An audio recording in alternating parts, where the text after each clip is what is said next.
Think about the last time you fought a block of hard cheese with a kitchen knife and ended up with thick, broken wedges, when a single tool could shave a perfect ribbon every time. Or the pile of empty bottles and cans cluttering your kitchen, when a machine at the grocery store could hand you cash for everyone. Or the walk to work in January that turns into a slow slide across the ice, when the pavement itself could quietly melt the snow before your shoe ever touches it. Most of the world treats these small daily miseries as a tax on being alive. One country decided they were simply problems waiting to be engineered out of existence. Norway doesn't just soften these frustrations, it removes them entirely with engineering, policy, and law the rest of the world never thought to write. Today, we're counting down 12 genius things in Norway that will blow your mind. Watch until the end, because number 12 turns an ancient tradition into a legal right, one that quietly guarantees every single citizen access to almost the entire country, no matter how rich or poor they are. Number 1. The Ostehøvel cheese slicer.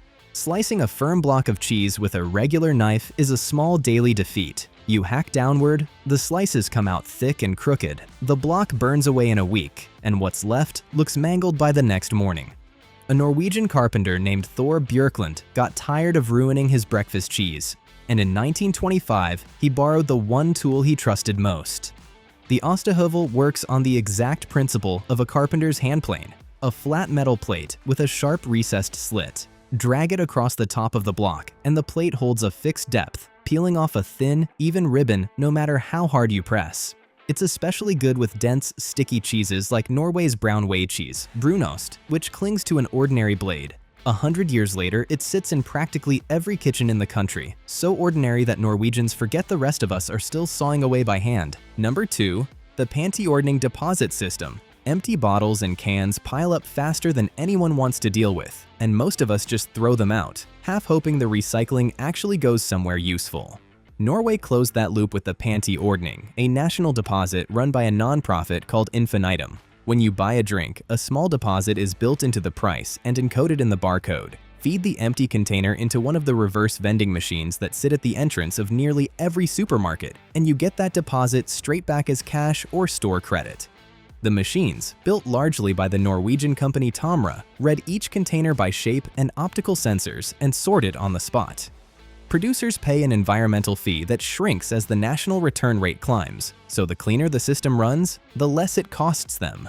The result is a return rate above 92%, hundreds of millions of containers a year that simply never become litter.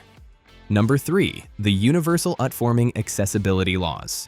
Moving through a city with a wheelchair, a cane, a temporary injury, or just a heavy stroller turns ordinary streets into an obstacle course of stairs, narrow doors, and sudden curbs, usually solved, if at all, by a ramp bolted on as an afterthought. Norway wrote the fix into the law itself.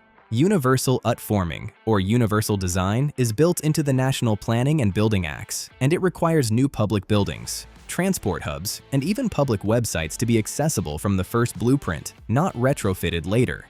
That means tactile paving, level transitions instead of steps, sensor doors, audible signals at crossings, and contrast standards for digital text. Features that quietly help everyone rather than singling anyone out.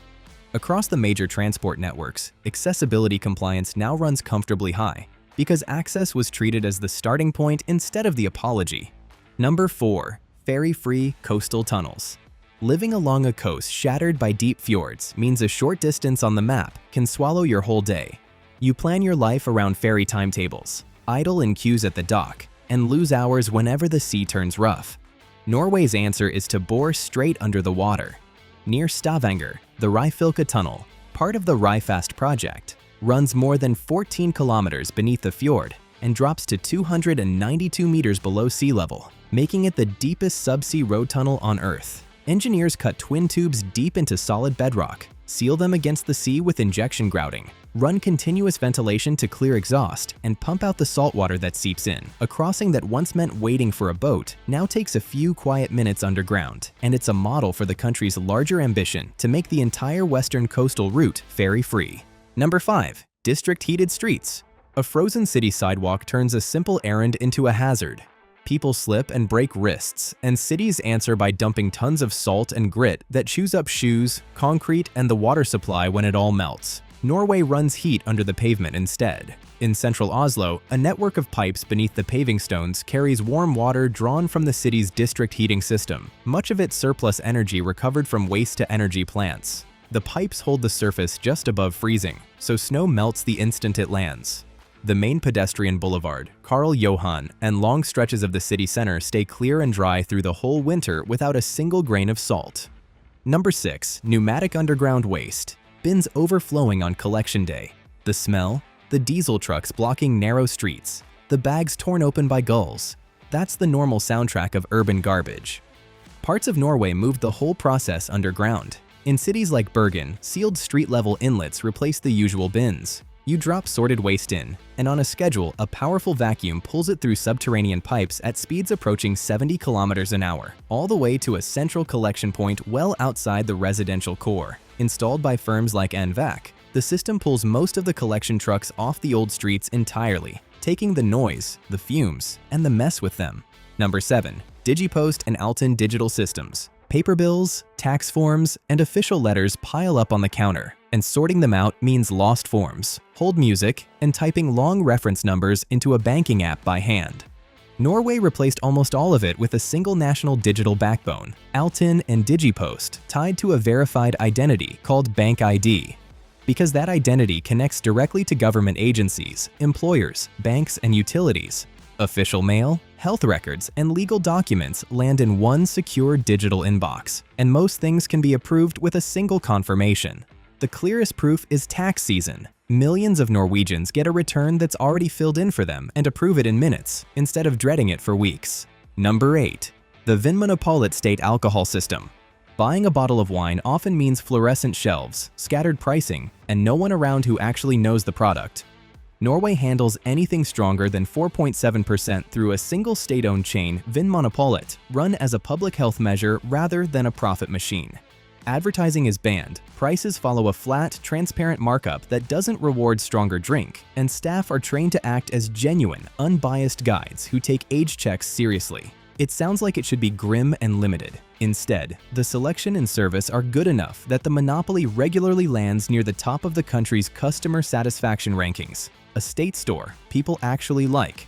Number 9. Capped cost universal childcare. In much of the world, childcare costs enough to swallow a whole salary, and one parent often leaves work simply because the math doesn't add up. A hit that follows the family's finances for years. Norway capped it. Under the Barnehage system, every child over the age of 1 is guaranteed a kindergarten place, and the government subsidizes public and private kindergartens alike so that no family pays more than a fixed monthly maximum, whatever they earn. With the price barrier gone, more than 93% of children aged 1 to 5 attend, and both parents can stay in their careers without choosing between work and raising a child. Number 10. Electric vehicle infrastructure. Range anxiety keeps a lot of people in gasoline cars. The fear of a dead battery and no charger, or a charger that's broken or hidden behind yet another app and subscription. Norway removed the friction from both ends. It scrapped the heavy purchase tax and value-added tax on zero-emission cars while building a dense network of standardized fast chargers along the highways, so an electric car became the cheaper, easier choice rather than the idealistic one. The shift has been staggering. In 2025, fully electric cars made up about 96% of all new cars sold in the country. Number 11. Slow TV broadcasts. Modern television is engineered to keep you on edge. Loud ads, breathless news, cuts every 2 seconds. And you finish the evening more drained than when you started. Norway's public broadcaster, NRK, tried the exact opposite with Sakta TV, slow TV. Ordinary journeys shown in full, with no edits and no interruptions. A camera on the front of a train, the rail of a cruise ship, beside a knitting circle. Hours of real time that let you simply settle into the rhythm of the thing. It should have been unwatchable. Instead, a 7-hour live broadcast of the train ride between Bergen and Oslo drew around 1.2 million viewers, better than 1 in 5 Norwegians, and quietly launched a global genre. Number 12. Allemannsretten freedom to roam. Almost everywhere, the urge to wander into nature runs straight into fences, no trespassing signs, and locked-up shoreline, until the outdoors feels like something you rent rather than something you belong to. Norway settled the question in law. Allemannsretten, the right to roam, was written into the Outdoor Recreation Act of 1957. and it gives every person the right to walk, swim, and camp on any uncultivated land in the country as long as they respect the wildlife, the land, and the privacy of those who own it. It keeps roughly 95% of Norway's wild country open to anyone, so a quiet night under the stars never depends on the size of your bank account, which may be the most genius idea on this entire list. If a single one of these made you wish your own country worked this way, that's exactly the feeling worth chasing. So like the video, subscribe for more of how the world's quietest problem solvers actually do it, and the one waiting on your screen right now is just as good.